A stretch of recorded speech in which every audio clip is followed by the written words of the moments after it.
2022 Endurance eRacing World Championship brought to you in partnership with Viper Gaming by Patriots, Azatec Sim Sports, Global Flix, Motorvision.tv, Stengolm, ESTV and Film Vault Limited.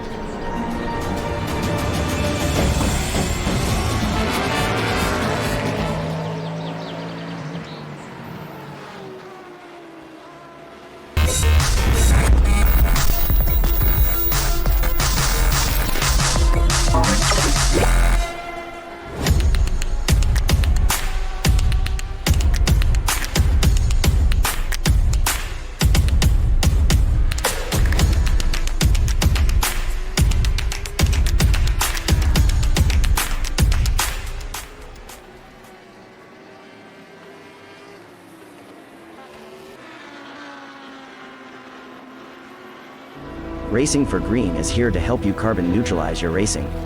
By planting new trees, Racing for Green offers to make your racing carbon neutral. We already have the calculations, contacts, infrastructure, deals and solutions ready for you to easily buy carbon neutral laps on any racetrack. It doesn't matter if you are a racing fan, team owner, driver, sponsor or partner. Anyone can buy CO2 neutral laps in the Racing for Green webshop and trade CO2 emissions for New Forest. Racing for Green. Just think about the fun things you do online. Diving into movies you love. Shopping. Enjoying free Wi-Fi with your morning coffee. Wait, who's that guy? Meet the Digital Snooper. It can be your internet service provider peeking at what you do online. Or a cyber criminal on a mission to snitch your credit card info. Or a hacker at the next table trying to steal your sensitive data. Uh-oh. But don't worry. NordVPN keeps all these snoopers away. It makes your internet activity private, protects you from accessing dangerous websites, and lets you enjoy your favorite content securely, even while away from home. The best part? It's just a click. Yep, internet security is that easy. You can get NordVPN today at a 60% discount by visiting gtr24h.org/VPN.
Welcome back, ladies and gentlemen, to the EEWC round number 4. The 12 hours are interlagos, and in comes Michi Hoyer to serve a penalty that we were talking about before.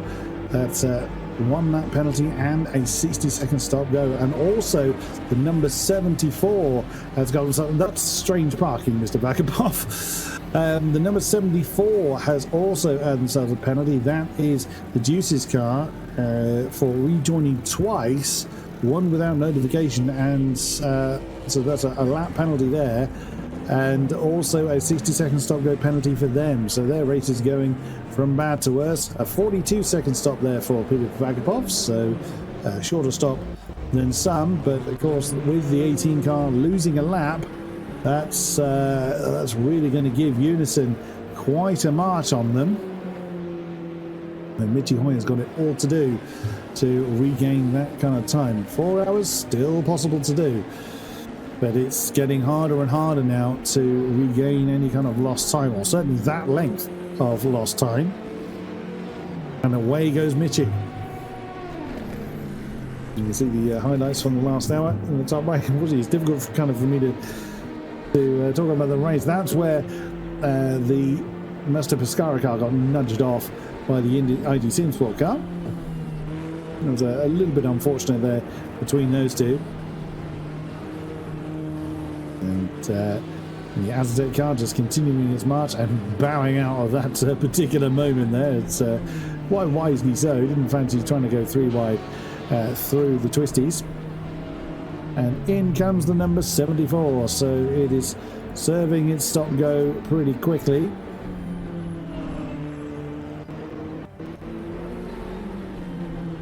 Who else can we talk about? Is anybody else in?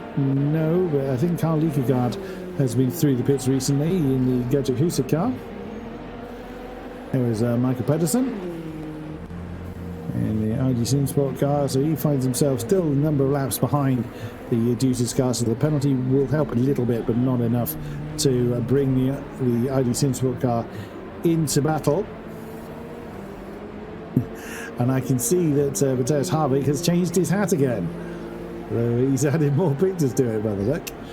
So we'll bring him his hat soon. As I think he's going to be getting ready to take over the 777 car fairly shortly from Carl Liekagaard, who's been in there a while.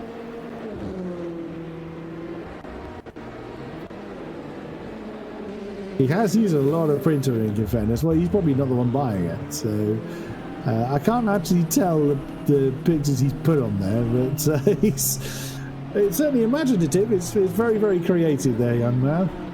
I'll grant you that. Thumbs up from Matthias Harvick there. Great stuff. Great stuff. Gives us something a little bit more to talk about as well. Maria Rinhack wanted a weather report. I don't think it's going to be particularly revealing. We'll have it anyway. No rain to be found anywhere in this region of Brazil. There is certainly more water in the surrounding streams. Oh, there's a tiny, tiny bit there coming down from the north, but there's just a vague bit of cloud. That's all that is. There's not something that's going to make any significant influence on this race whatsoever. Now, if we had the rain that we had at Sebring, that would have a huge impact, because that really did chuck it down. It's actually doing quite well. I'm chucking it down here in the southern part of UK right now. As it was Janssen Bins, there's Alistair Young in the third of the LMP2 cars, the semi-announced cars. He's just found, at a really awkward time, the ID Sim Sport car. There's a slightly awkward moment there for Alistair Young. It manages to get past Michael Pedersen without too much incident. A few more cars directly behind the 166 at the moment. Not being told of any further penalties coming our way, so there were a few other cars that were being looked at, but no penalty given. And no message here. I'm being told that we do have another member in the green room. It's the 404 driver Henrik Hoyer, who's now handed the car over to Jakub Kowalski. Henrik, are you with us? Yes, I'm with you. I'm with you. I love the background, sir. That is fantastic. Oh my goodness me. So, how did it go for you? It's the 404 car was really mixing it with the 585 for a while, but the raw pace that the Aztec guys have had just been a little bit more than you've been able to manage with. How have you felt it's gone thus far? You've been putting in some really consistent laps for time and again. Consistent, yes. Fast, no. I honestly had to concede that it was just too fast today.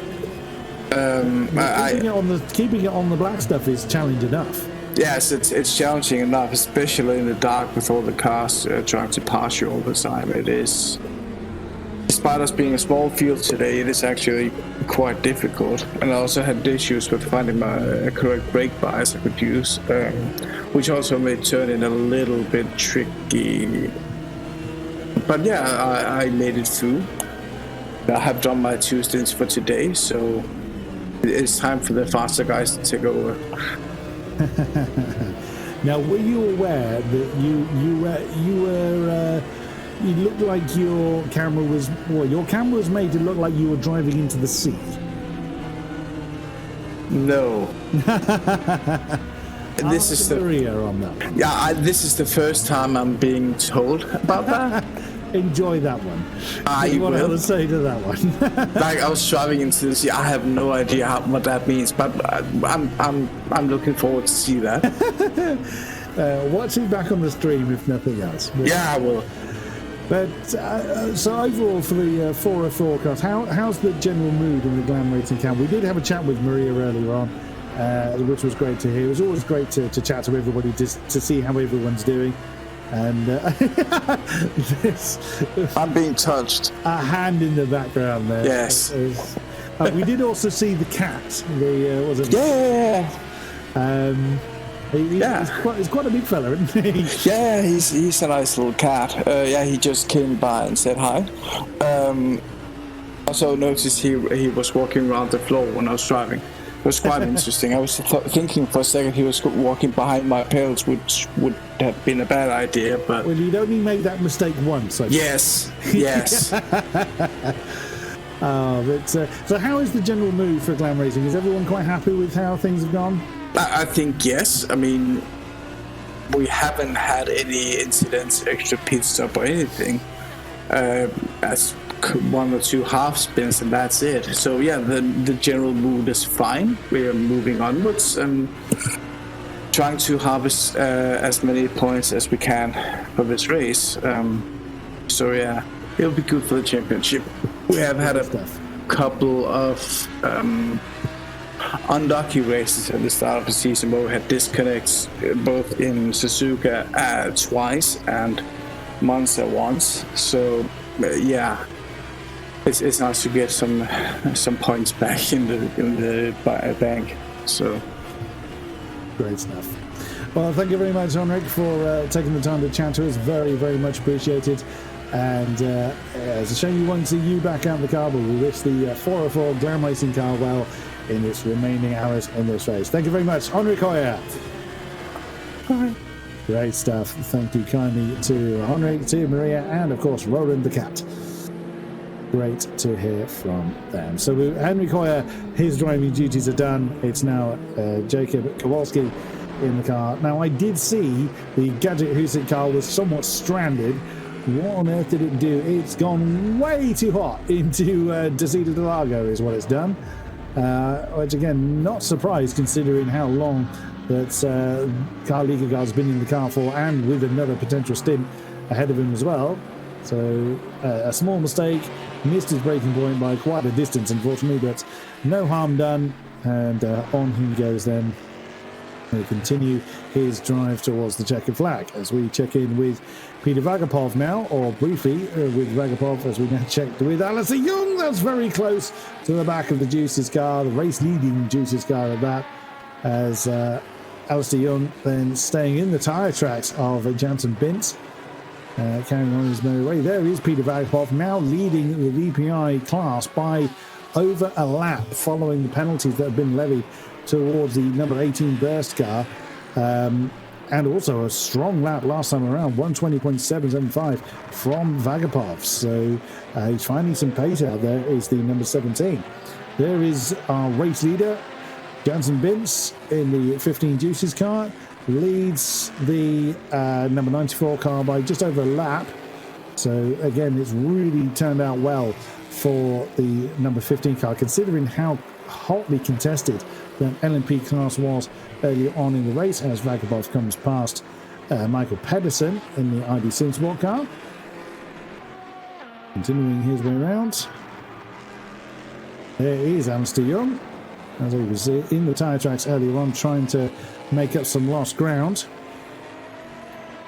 But he's lost his stablemate a little bit. There it is. It's Jansen Bintz in the Jesus car. There's Michael Francesconi in the Masto Pescara number 53. Now third in the GTEs. The Juices number 74, following their penalties, has now been handed back over to Joao Barbosa. So, with the lag that they were suffering, it's probably a good idea that that car was handed over. That's exactly what's happened then. So they've got not far short of 2 laps to make up on the Francesconi. Angel Benegas for MCM Motorsports is 2 laps off the DIS Sim Racing Porsche. That is some 6 laps ahead of Francesconi. So pretty comfortable in second place in the GTE class is Angel Benegas. Here's Jansen Bins again, who is, as I say, just over a lap ahead of Almendinger as mentioned. And pressing on with fury indeed to keep that lead as high as he can. Alicia Neto in GT3. Was that someone trying to recover? It looked like someone having a bit of a spin there, but that could have been just the way that the camera changed to the Deuce's car, number 74, which is Joao Barbosa. But we're just interested in getting into a rhythm of the stage rather than trying to push to make up for lost time. So he's just under 2 laps behind Marco Francesconi, who's a few corners behind him on track at the moment, and looking to put that second lap on the Deuce's Aston Martin. Probably won't quite see them in that camera shot, and indeed we don't. Oh, yellow flag for Alistair Young. The 79 Axel car has had a problem in the middle of the lap. There he is. Where's that happened? We saw how suddenly that car snapped away from him before. So was that the Beaker de Pato? It's sometimes difficult to tell in the dark. There's a Jacob Kowalski in the 404 now that Henrik Hoyer has vacated the car. And carrying on his merry way in the Audi.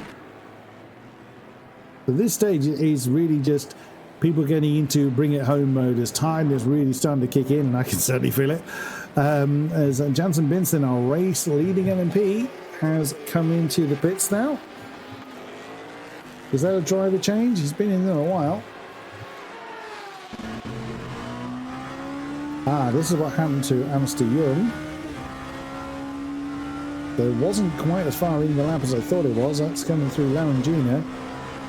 But it's going to be the same issue. Caught that inner apex, and I think it was actually where it happened before. Just the tail got away from him, and he just brought that one to rest and got back going again. So a very easy issue to repeat, that one. Another race control message. Number 53 has rejoined 3 times, so that's a 3-lap penalty. So that is, they did inform the first time, but not the subsequent occasions. So that's 2 60-second stop-go penalties being given to car number 53. That is Michael Francesconi. Now that is going to make a difference. So they're going to lose some laps and also serve 2 60-minute stop-go penalties. Whether they can serve them back-to-back, I'm not entirely certain. But that's going to be very painful for Masto Pescara. Masto Pescara. You'd have thought by this point in the race I'd be getting that name right. It's alright, we've only got another 3.5 hours to continue to get it wrong. Goodness me. Mitty Hoyer. We did see Mitty Hoyer very briefly. There is Francesconi. So he's going to have that penalty level to him. This might seem very harsh, but again, the rules are there. They do need to be adhered to. I mean, again, it's to dissuade people that have very, very bad connections from potentially causing issues to others. Sometimes the disconnections can't be helped. If there's a game crash or something like that. But the rules are there to provide a level playing field for all, and the notification of race control really must be adhered to, as the penalties for that, you can see, is the 60-second stop-go, which costs so much time. It's far more than just the 60 seconds you're stationary for. It's getting down to and back up from the pit lane speed limit as well. So that also compounds the problem. As we are looking at the lead DPI now, the number 17 Unison are currently being driven by Peter Vakapov. Now, they are about a lap and a quarter ahead of the number 18 at the moment. And the lap time difference was just under a second, 1:20.828 for Mitty Hoyer, 1:21.705 for Peter Vagapov. So, but as we've seen, it can, they could easily lose a lap for a penalty. They could have their own 60-second stop go, and there's a lap gone for DPI. So they can't rest on the laurels. They have to continue to push until the race doth conclude in 3 3/4 hours time, or just under than that now. There's Joel Barbosa, now up into third in the GTEs, with the penalty for Francesconi. Now the lap count has been taken off of the Musto Pescara car. So now Joel Barbosa is a lap ahead of the number 53, and I think Francesconi still has to serve the stop-go penalties as well, because I certainly haven't seen him come into the pits. But that, again, those sort of things, difficulties befalling other teams could help Michael Pedersen in the 166 ID Simsport car to get back involved in the fight. Anything is possible.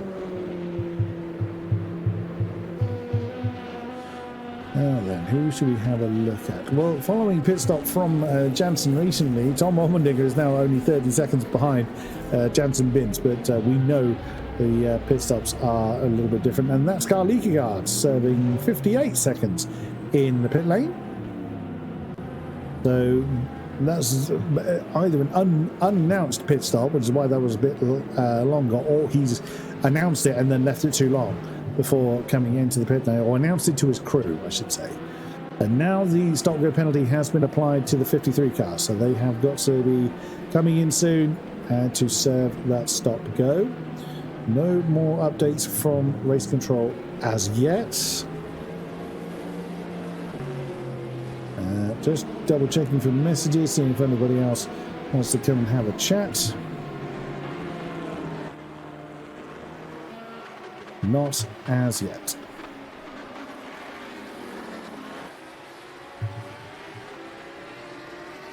Not as yet is the answer to that.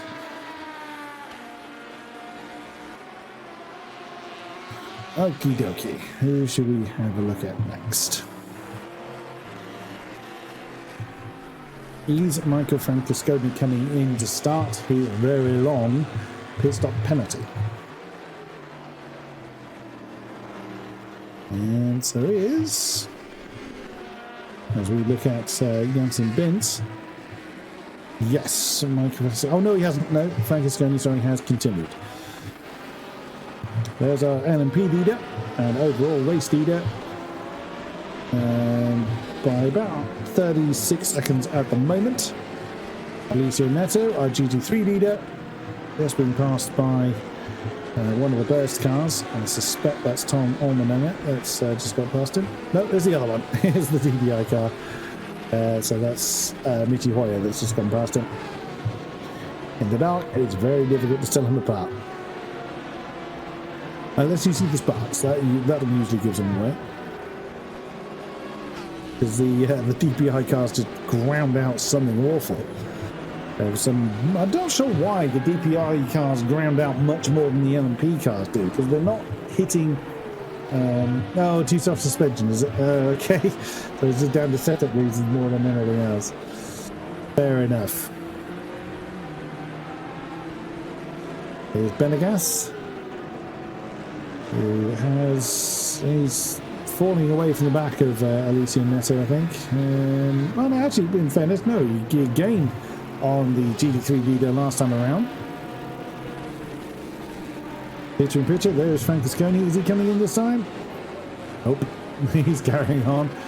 He still hasn't served his penalty. He's going to have to come in the next few laps. Save getting another penalty. There's the ID Simsport car coming in. So Michael Pedersen brings in the 166 Aston Martin. Or another schedule for them. Oh, we're assuming it's scheduled. And he's brought that car to a stop. There's the DIS Porsche. 2.5 laps, or 2 and a bit laps ahead of his competition. Their competition, I should say. He's more than one driver for that car. They've done an absolutely stellar job. Janssen again for duties. Leading by still about 36 seconds. That was a 1:21.189 last time. And what does Tom Allmendinger get on the board? I have to wait a bit more time to find that out. Miti Hoyer going on his merry way.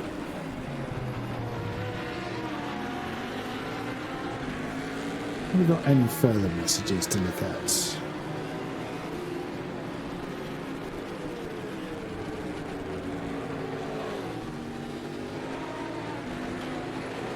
Not that I can see.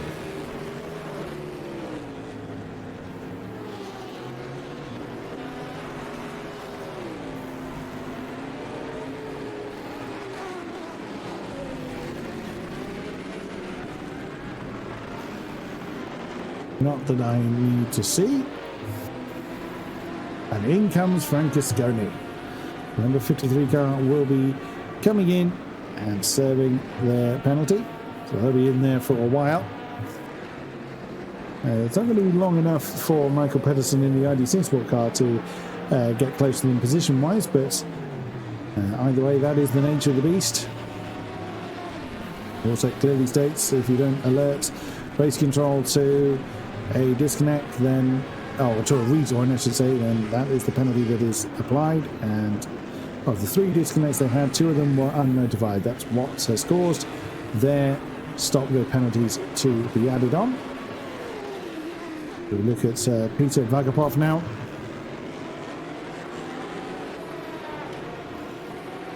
Oh, that looks close there for Jensen Bintz.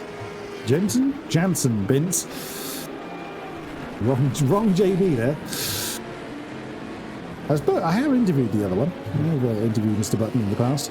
She's done it twice. A very nice man indeed. Here's Angel Benegas in the MCM Motorsports Aston Martin, and Francesconi is now on the way. So he's had one of his penalties. I think he'll have another one to do because it didn't seem like he was stationary for 2 minutes there. And there is Bintz. Continue his race. Someone scores a yellow in sector 1. That was Michael Pedersen down at turn 1, I think.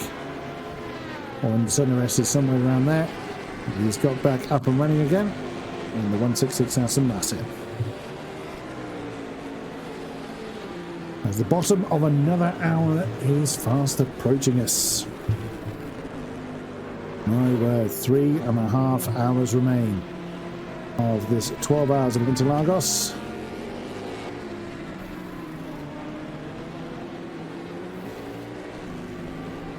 You can see Francesconi with someone getting quite squiggly right behind him. That's the Duties car. So that's the number 74, Joel Barbosa.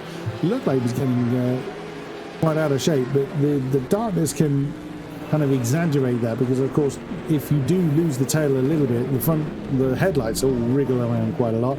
As in comes Tom Allmendinger in the 94 Burst car, second in the race. And will remain second in the race, I would think, unless they're in there for a very, very long time.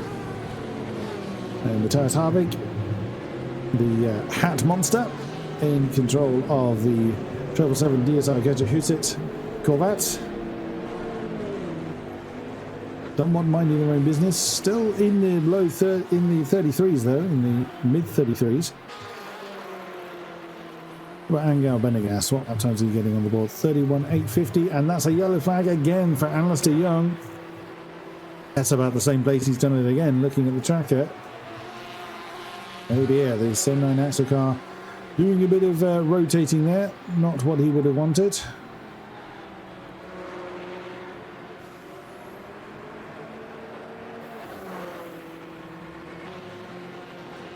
But still going again. He's got going fairly quickly.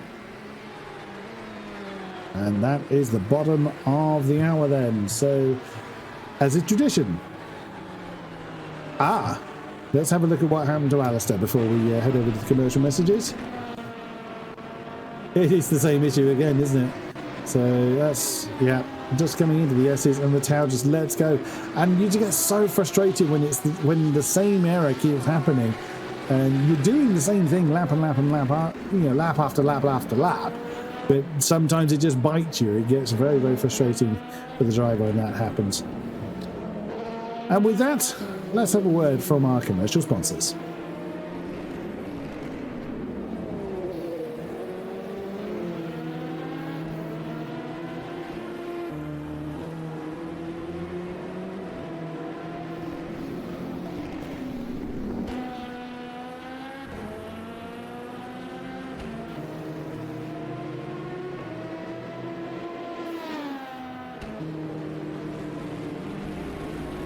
Well, we will have a word from the commercial sponsors very shortly.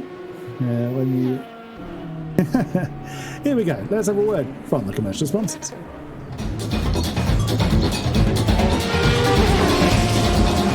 The 2022 Endurance eRacing World Championship brought to you in partnership with Viper Gaming by Patriot, Aztec Sim Sports, Global Flix, Motorvision.tv, Stengolm, ESTV, and Film Vault Limited.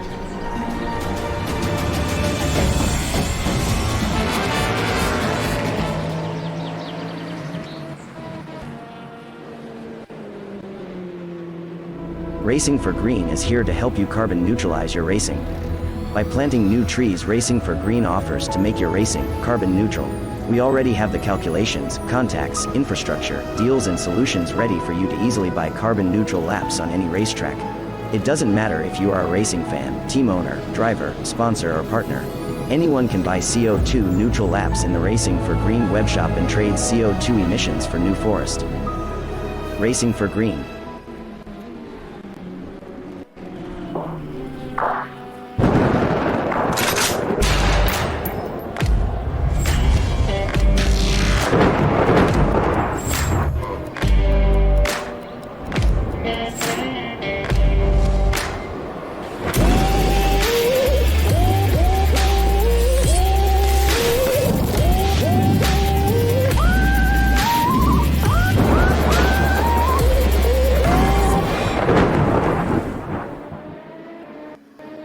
Just think about the fun things you do online. Diving into movies you love. Shopping. Enjoying free Wi-Fi with your morning coffee. Wait, who's that guy? Meet the Digital Snooper. It can be your internet service provider peeking at what you do online, or a cyber criminal on a mission to snitch your credit card info, or a hacker at the next table trying to steal your sensitive data. Uh-oh. But don't worry. NordVPN keeps all these snoopers away. It makes your internet activity private, protects you from accessing dangerous websites, and lets you enjoy your favorite content securely, even while away from home. The best part? It's just a click. Yep, internet security is that easy. You can get NordVPN today at a 60% discount by visiting gtr24h.org/VPN.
Welcome back to the EEWC 12 Hours of Winter Lagers. It's round 4 of this season, and leading the way is still Mountain Bint in the number 15 GC car, who I'm told had a wheel failure during the course of his lap and has managed to get that one sorted out. So it's a good thing that the 15 car is still running. Now, we did have a fantastic lighthouse impression from Damien Scoffron, literally just as we were cutting to commercials.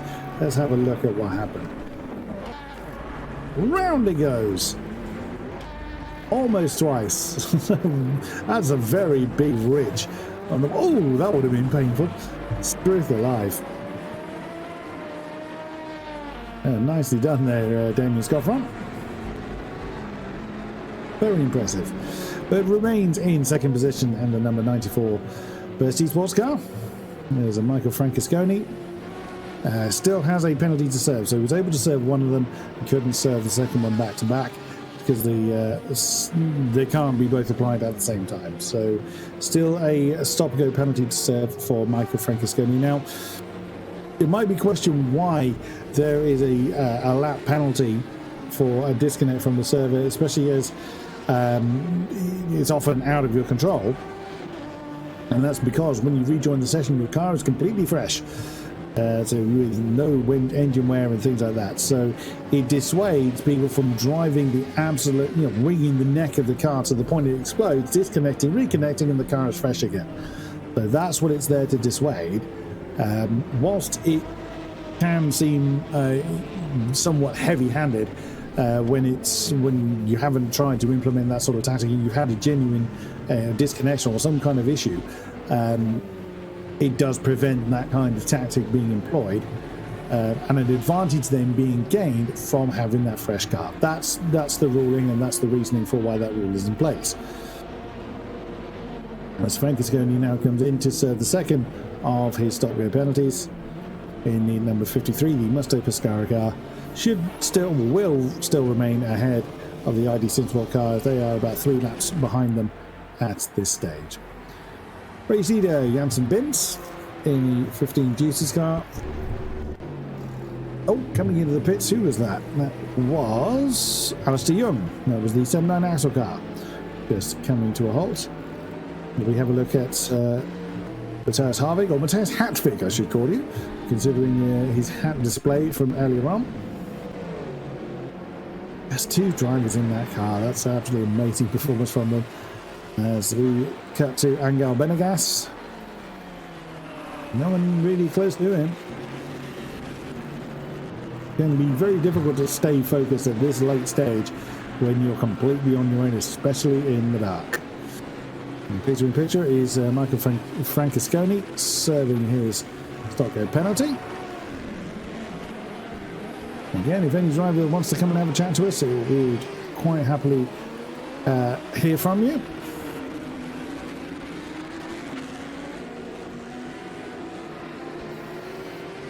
Or any team managers would happily have you on board. Now Francesconi is back up on track, penalty free and ready to do battle, as we've got a couple of early. My word, that got rather dicey.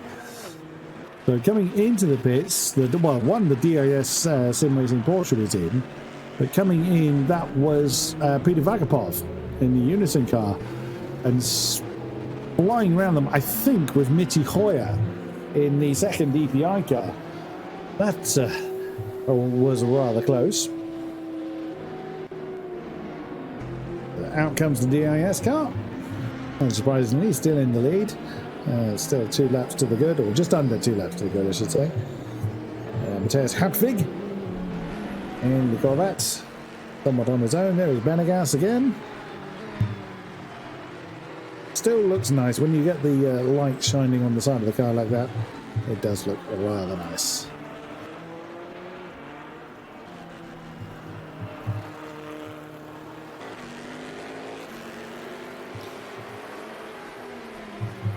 So I tell you what we'll do. Let's ride in cockpit view with somebody so you can see how much they have to work. Because obviously the steering wheel will remain animated, because we won't see them unless they have a camera running.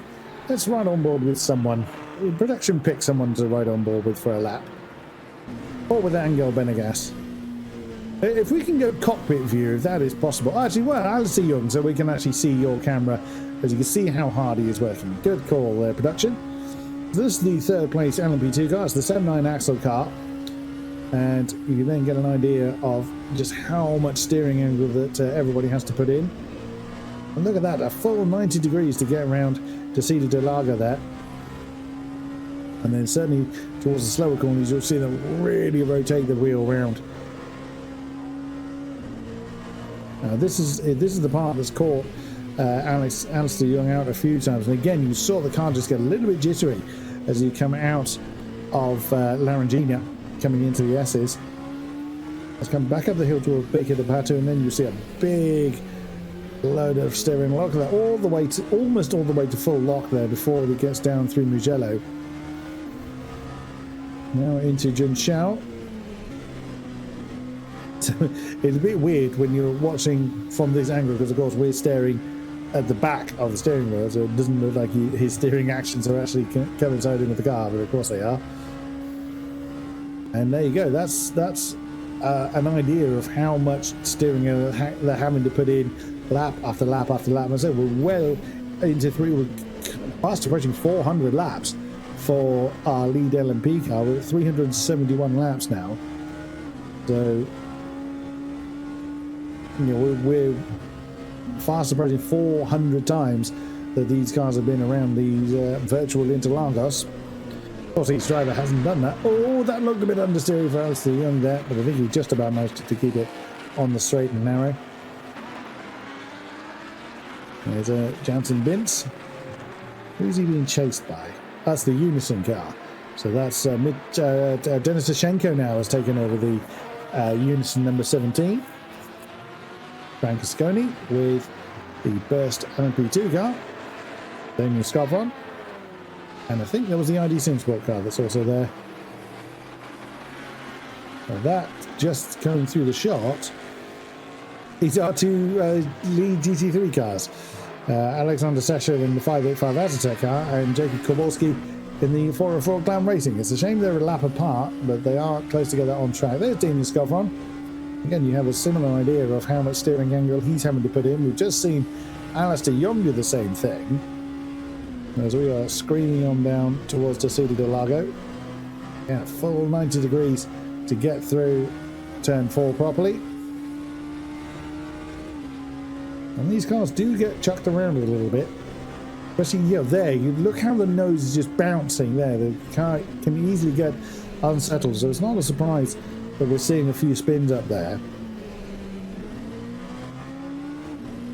As Damien Scovron hugs that inside line, it's time to come back up the hill towards Bica de Bato. Again, just catches the apex, and still the car wants to misbehave. Now through Mugello. Or Mugello, rather than maybe Mugello, no. Or Murgello, maybe. Now there's a penalty being given to the 17 car. And yellow flag briefly for Michi Hoyer and Alistair Young, so they've nearly come together. So there's been a bit of an incident there. There's no race control message for the Unison car, so that's a server applied incident. Oh no! Oh, it's a replay. I thought the 404 car was stationary there. So what's happened here? So this is Alistair Young. So he just caught the back of the Glam Racing Audi.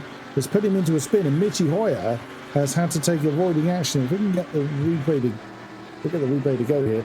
So let's cue that up again from Michi's perspective.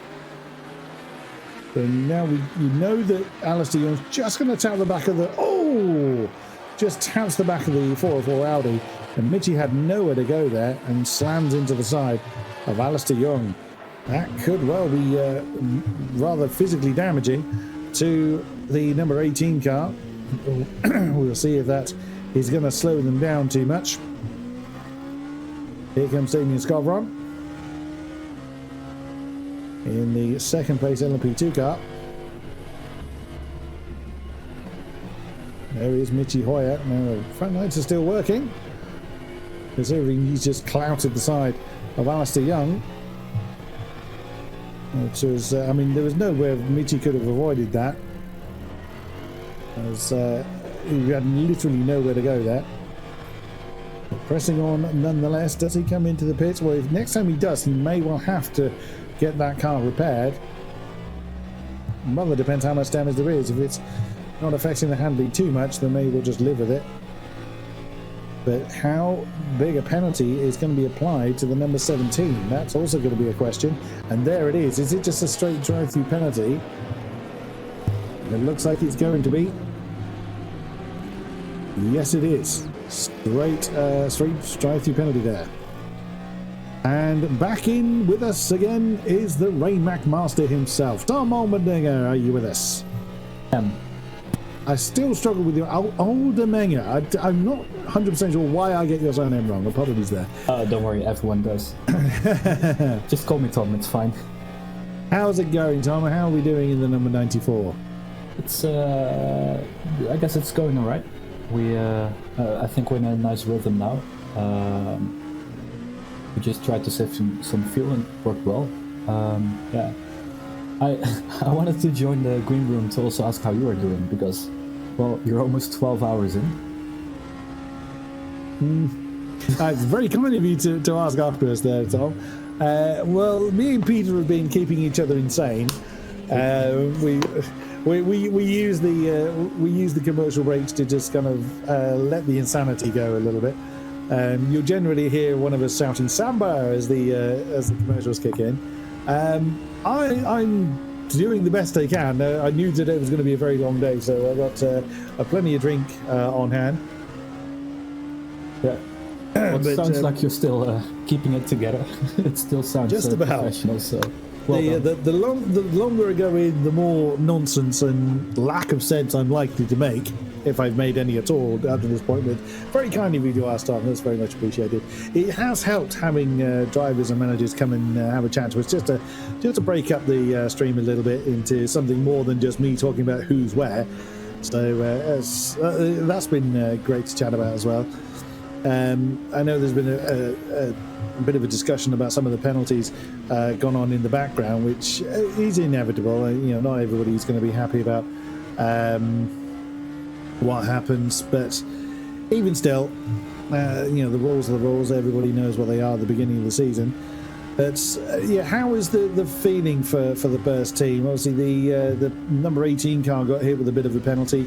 Do you keep much communication with the DPI car, or do you just between yourselves for the LMP car? Yeah, to be honest, not much at all.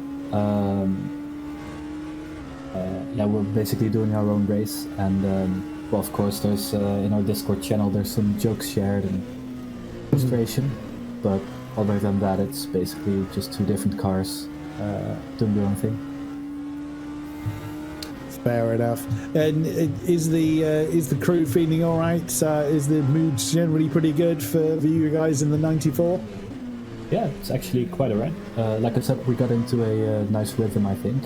And like the majority of the race has been done. We're in second, so you're always hopeful for something to happen. And actually, it might be a mean thing to say, but our spirits kind of got up when we saw a Deuces standing still for a moment, and we're like, hang on. But they started moving. I defy any racer to deny they do that. Yeah. I didn't. Also, how many pairs of glasses are you trying to fit on your head? I'm trying to do every time I do an interview, I'm trying to do something different to keep you sharp. Oh, that's appreciated indeed. But these are all. Matthias Harvig was doing a good job with the hats earlier on. I think Yerne Simoncic was trying to have multiple baseball caps as well. That's appreciated, Tom. That's great stuff. So we expect to have your entire head just completely covered in glasses at some point, are we? Well, these are all my Cooter sunglasses that I have, so if they send me more, I can wear more. Nice. Brand, keeping the brand name front and center. Great stuff. Well, with just over 3 hours to go and still a fair few laps to complete, we wish you the best of luck in the remaining hours. Thank you very much, Tom Olmendinger. Same to you, and Peter. Thank you very much, good sir. Wow, great stuff. The sunglasses man is continuing to keep us entertained from the camp of the 94 car. There we go. So there's certainly two pairs there. Maybe another one will pop up when we next speak to Tom. As we look at Janssen Bins once again in the Deuces car, continuing to do what he can to extend his lead up front. And Michi Hoyer still trying to overcome the difference of what's the penalty that was put on the number 18 car. Trying to overcome them. There's the DIS Sim Racing Lab car still pressing on. Seeing how big a lead they can make for themselves in the remaining laps. But if they have a disconnect, then that could very easily change, as we've seen a few times throughout the race from others that have certainly had that misfortune. Whoa, Damien Scavron. Oh dear. That got a bit nasty. That's we'll have to see that from an external view, as he was coming past the 404 Glam Racing Audi and the Gadget Husset. I keep saying Hussein. Matthias Harvick. I mean, trying to go 3 wide into a corner is never the wisest idea. And all 3 cars are not on the same lap, so that was a little bit desperate there. Flat to the lights as well from Matthias Harvick. So was there something he wasn't very happy with? Let's see what happened here. So, Glam Racing in the middle. Oh, so it was actually the Audi and the Corvette that came together, and the LMP car was the innocent bystander. We'll have to see that again. Oh, and that's the 717 car we lost a little while ago. Oh, the replay's gone a bit mad. Well, we're definitely going to have to see that again from the perspective of the Glam Racing Audi, I think. See how that camera came about. Oh, have we got a message from Race Control? Yes, we do. Car number 21. That is... brain failed now. I've forgotten who's who. That's Alistair Young. All wheels outside the track. 60-second stop penalty for the 21 car. Now, this is on board with the Glam Racing Audi, and there just understeers into the side of the Gadget Husset car, and that would be why Matthias Harvick felt a bit aggrieved there. There was a simple mistake, but it was a little bit clumsy from the Glam Racing car. Who's in that one at the minute? That is Jakub Kowalski. I'm sorry, Maria, you may well tell me off for that one, but from that angle it did look, it was just an understeer into the side of the Corvette as the Azatec Audi wanders a little bit wide, and Damien Scavron is threading the needle between the Audi and the ID Sim Sports Corvette, Aston Martin, beg your pardon. Only one Corvette in the field, and that's in the GT3 field. As Damien carries on. I mean, I'm surprised he kind of went for that small gap there, considering he had that spin, but that's what he did, as you saw. Race leader. Now about 90 seconds between himself and Damien Scavron.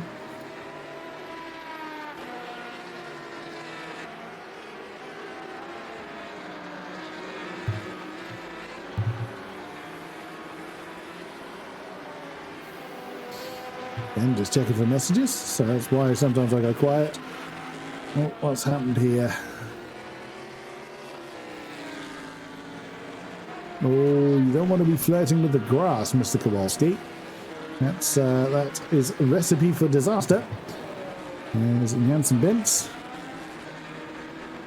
Oh, the penalty's now been applied to the 21 car, so that's the 60-second stop-go penalty. That's tricky to say quickly when I haven't been on the go for 9 hours. So the penalty now being applied to the 21 car. It's not just me that's running solo. It was Peter Munkholm, our ever awesome cameraman, is flying solo in production on this eve. We have several people in race control. We have several people in race control that are keeping an eye on everybody, and we appreciate their efforts, of course. We are all a team. We could not do it without everybody's interaction. Of course, the drivers and the teams, we literally couldn't do it without you guys. It's always great to have our regulars taking part, giving us great racing action throughout these 12-hour events. We, of course, Spa and Le Mans are 24-hour events, so I think I might struggle if I try and do those solo. I might pass that opportunity, but that's another matter. So we are fast approaching the top of the 9th hour. 3/4 of the race has been and gone. As my brain continues to sink further into madness, But we do it for the love of doing it, quite frankly. I can't say I'm not enjoying being in the commentary box. Certainly, I wouldn't do it if I didn't enjoy it. Let's be honest. And we very much hope that you lovely people watching along are enjoying it as much as we are. Good to see people in chat as well. Great to see people getting involved. Always nice to have interaction with our audience, either live or post-event. We very much relish any and all that watch our races live and post-event, as mentioned. What should we have a look at? Should we have a look at who's wearing this in the race overall? Why not? We haven't done a position overview for a little while. So let's have a look at our DPI class. We all start with the DPIs as they are the fastest car, certainly in a straight line. And there we go. So it's now 17 ahead of 18 by a lap because of the penalties applied to burst following the reconnect issues earlier on. Mitty Hoyer in the number 18, Denis Sashenko in the 17 now. They are third and fourth in the race overall. And in our LMPs, it's still Juices up front in the hands of Janssen Bint. And Damien Scovron in the number 94, the Burst Esports Cutter Sunglasses car. And Alistair Young in the 21 9 Axle car. So first, second and fifth in the race overall. And unfortunately, that's another yellow flag for Alistair Young. I bet you he's done it. It looks like he's done it in the same place again. That same corner keeps catching him out. Great shame for him. In the GTE field, it's still DIS simulating that Porsche. It's a shame that we don't know who's in the car at any one time because, they're all doing a fantastic job, quite frankly. But we never know who to give credit to at any one given time. Then there's Angel Benegas, who's been in that MCM car a long, long time. So he'll be looking forward to getting that changed over, I'm sure. Then Joao Barbosa in the Juices, number 74. Michael Francesconi in the 53 Mustang Pescara. And 166 is the ID Simsport car currently in the hands of Michael Pedersen. And in our GT3 field, it's still Alexander Sescher for the 585 Aztec Simsports by Valenti Racing Audi. Is about just over a lap ahead of Jacob Kowalski in the 404 Glam Racing Audi, with the 777 Matthias Harvik in the DSR Gadget Huset Corvette. Great stuff. Well, will the concentration hold? Will they be able to fend off the tiredness in this final quarter of the race?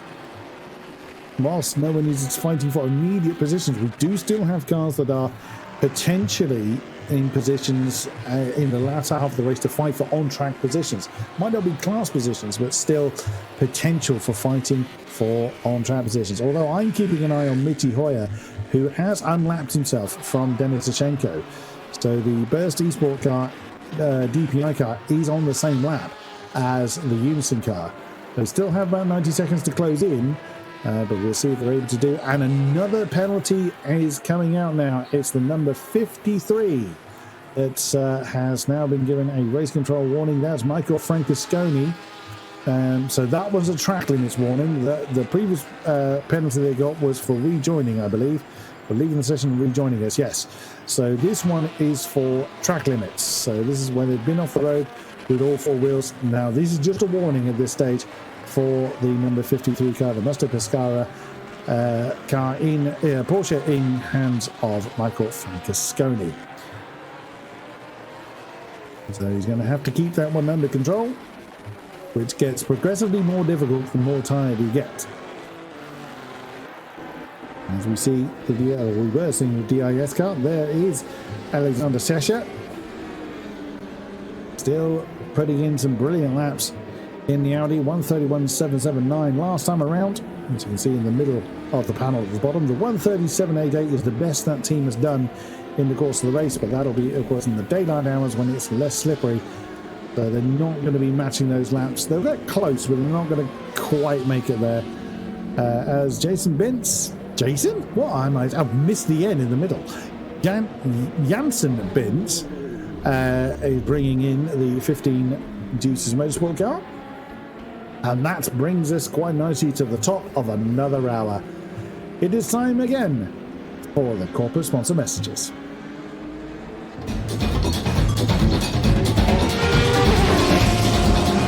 The 2022 Endurance eRacing World Championship brought to you in partnership with Viper Gaming by Patriots, Azatec Sim Sports, Global Flix, Motorvision.tv, Sten Goldman, ESTV, and Film Vault Limited.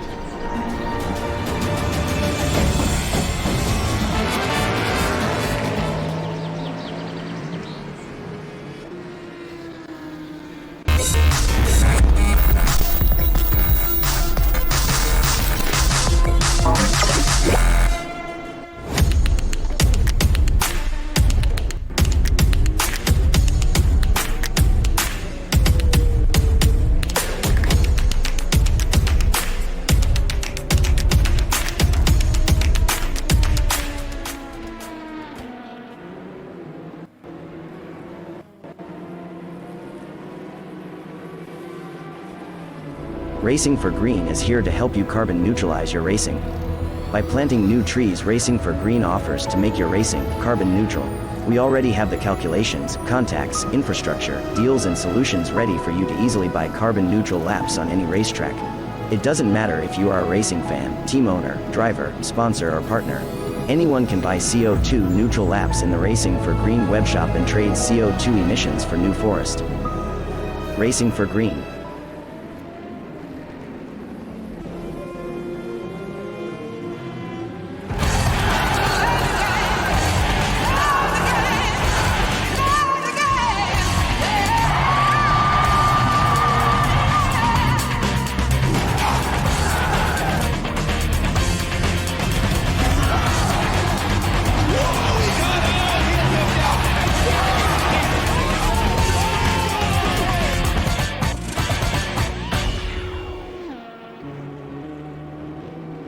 Just think about the fun things you do online. Diving into movies you love. Shopping. Enjoying free Wi-Fi with your morning coffee. Wait, who's that guy? Meet the Digital Snooper.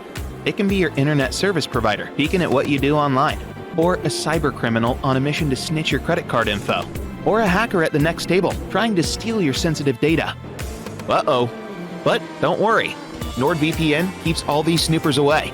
It makes your internet activity private, protects you from accessing dangerous websites, and lets you enjoy your favorite content securely, even while away from home. The best part? It's just a click. Yep, internet security is that easy. You can get NordVPN today at a 60% discount by visiting gtr24h.org/VPN.